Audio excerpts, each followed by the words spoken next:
Сәлем достар, қалдарыңызда қалай?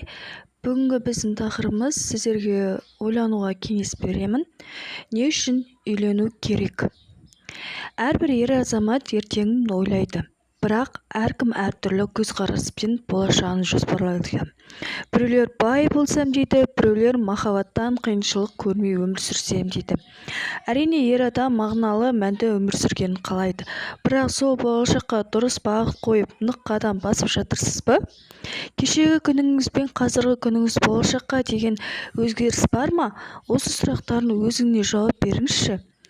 Болашаққа ең басты мақсат отбасы құру. Отбасы құру екі жасың үйленіп бала шағалы болып кету ғана емес. Отбасы үшін дайындық керек. Білім, сана, рухани дайындық керек. Өмір ұлы тәрбиеші.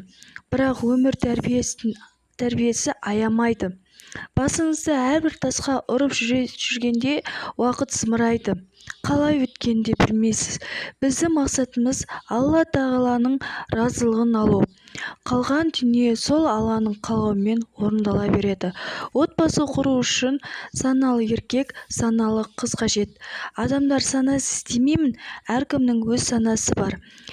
Егер бала болмаса, сол адаммен тұруға дайынмын ба? Егер аяқ асты сол адам мүгедек болып қалса, сол адаммен тұруға дайынмын ба? Деген сұрақтарды қойып көріңіз. Бір-бірінен толықтырып, бір-бірімен болып арман мақсатына жету үшін қиын емес.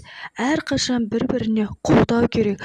Сонда ғана бір отбасы, бір команда болады. Ал ерлер қауымы, сіздер не үшін үйленесіздер? Осы сұраққа жауап берсеңіздер.